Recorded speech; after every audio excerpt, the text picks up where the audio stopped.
How I actually grow my OnlyFans. If you're new to the channel, hello, my name is Jasmine. You can call me Coach Jazz. And these tips that I'm going to give you are specifically for my OnlyFans, but I do use a lot of these tips for growing my I Am Coach Jazz platform, which is this platform you're watching, building my brand and all the things. I think with most businesses, most businesses apply the same things. Okay, so the very first thing is content, content, content. When I first started OnlyFans back in 2020 during COVID, I didn't know how important content was. I was only producing content for OnlyFans and Twitter at the time, but I have since expanded. I have multiple YouTube channels. I have multiple TikTok accounts. I have multiple Instagrams. I have multiple threads. I still only have one X right now, Twitter. I have a Telegram room. Like, I have an email list. Content, content, content. And it's not just once every couple of days. It's every day. It's all day, depending on what your goals are, right? But it's all day. And you can apply this with anything. I even do this with I'm Coach Jazz because the thing is, people are very forgetful. And 9 times out of 10, what you're doing, someone else is already doing, right? So it's multiple people in the same lane, hundreds of thousands of people. So you have to be, it doesn't matter what you're selling. It doesn't matter what you're selling. You could be selling food, hair, nails. It doesn't matter what you're selling. You have to be creating content all day, every day. Like, you have to. I have so many content days, and it's not just for OF. Now I'm at the point with OnlyFans, I don't even create new content on there. The only content I create is if someone purchased a custom, right? And then, but as far as like just OnlyFans content only, I have 4 years worth of content. I'm reselling a lot of that stuff, but I do have content days. So my YouTubes, on the YouTube that's for OnlyFans, I'm doing try-on hauls, I'm doing Amazon unboxings, I'm doing Q&As. Like, there's so much content on that channel. Reels, shorts, I'm posting shorts on Instagram and TikTok, all over the place, all day. Twitter, I'm posting pictures multiple times a day.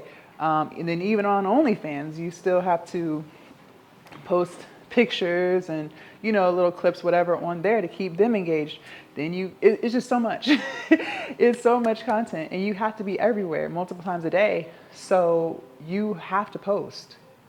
Now, what I do recommend is creating content that is easy for you, something that you were going to do regardless, or something that you truly love to do. So for me, I do create a lot of fitness content. That's something that I do regularly. I do love ordering stuff. I've always been somewhat of a shopaholic, right? So I'm able to order stuff for myself, like clothes and stuff, and especially because I've lost so much weight, so I really just am enjoying my new body. So it allows me to order new clothes and then take pictures in them, pose in them, do some unboxings in them. So, you know, it allows me to fulfill that part of what makes me me. Maybe you're really into cooking. You could do cooking content if that's something you were gonna do anyways, regardless, right? It's easiest to post consistently when what you're posting is what you love to do. You don't have to do like the most outlandish, inappropriate things in order to funnel people into your OnlyFans. Not at all. Like, do what you love to do. I love motivational content, and believe it or not, believe it or not, I have fans who watch these videos because I motivate and inspire them to do better. Right? So, listen, call it what you want, but the point that I'm making is, please, please, please create content that you truly enjoy, something that you could sustain, so that you don't feel burnt out by the amount of content you have to create to funnel people from social to OnlyFans, right? And I applied that to the I Am Coach Jazz brand. So I do post multiple times a day. I do make sure I'm creating at least 2 long form YouTube videos a week, right? So the same stuff. I have an email list for I Am Coach Jazz. So it's literally the same stuff, just a different brand, right?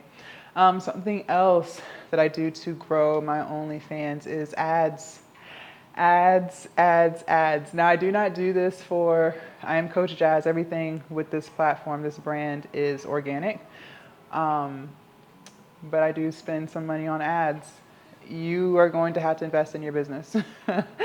You cannot solely rely on organic traffic unless you already had a following, I guess, but even to that extent, they still buy ads. So ads don't necessarily mean like Facebook ads or YouTube ads or Google ads, more or less paying another creator to be posted on their page to draw attention and their audience onto your page as well. So I spend a pretty penny on that. But even if you do have a following, like everyone buys ads and spending money on promotion. Think of the music industry. They're buying streams. They're paying radio stations to play the music. They're paying clubs to spin the track, right? Like it's all ads. It is all ads. A lot of streamers have talked about how they spend a lot on ads and stuff like that. Ads is the name of the game. Like a lot of companies buy ads. They buy ads, okay? Amazon buys ads. So you're gonna have to spend some money. Did I start that way? No. When I first started, I didn't have any money. I didn't have a dime to my name. So I was just posting like crazy on Twitter, and then I was doing like shout for shouts. So she posts me, I post her on each other's pages, right? And so when my business started to grow and I started to make more money, then I started buying ads, and then I bought more ads and more ads. So that's how I started. But you are probably 9 times out of 10, you're gonna have to spend some money on ads. You're gonna have to spend some money on ads. Like you're gonna have to spend some money on ads. Something else that I do to grow my OnlyFans is, like I said, not just content, but being on multiple platforms.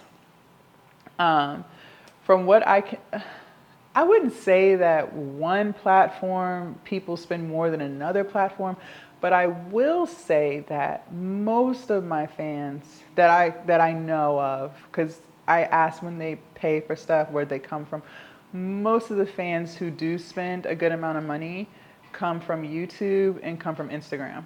I've had whales come from Twitter for sure, definitely, but just from what I can recall these past few months, I would say YouTube and Instagram. And I did have one guy, he came from Twitch. That's another platform I'm on, Twitch. He came from Twitch and he spent a good amount of money.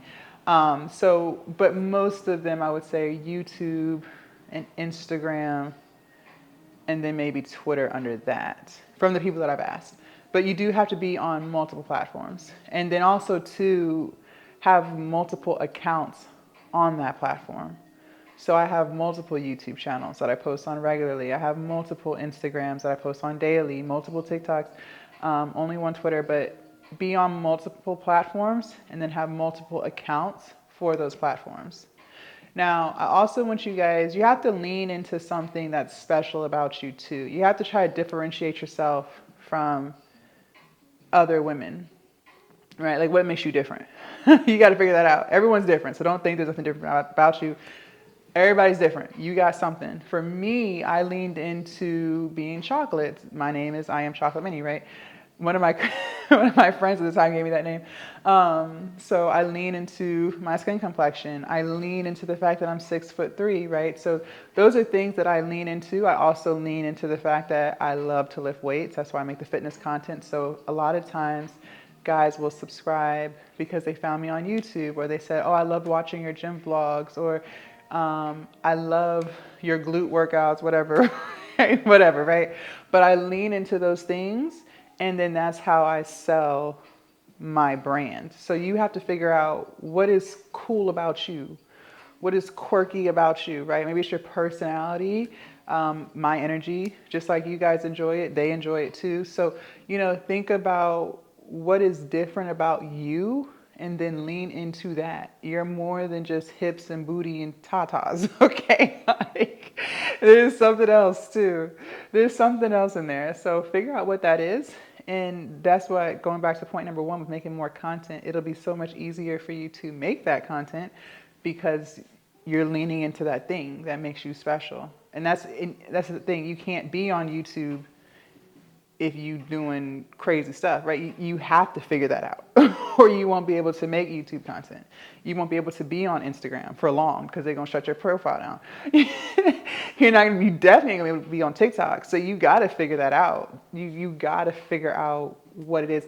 And even the streamers, there's girls on Twitch, and that's where I got the idea from. they're on Twitch and they're just talking. They might be cleaning their house. They're not in anything crazy. They're in like a matching yoga set. So there's so much growth potential to grow your OnlyFans on so many platforms. And that's the beauty of OnlyFans, is you can be yourself and sell your subscriptions and be free to do what you want to do. Like, I can't stress this enough. I don't know too many other businesses that allow you to do that. So OnlyFans is great. It changed my life. I love it. Wouldn't change it for the world. Leave a comment down below. Which one of these tips are you going to work on? Which one of these tips are you going to work on if you have OnlyFans? Or which one of these tips are you going to work on if you got another business, right? All of these things apply to all businesses. But I will see you guys in the next video. Bye.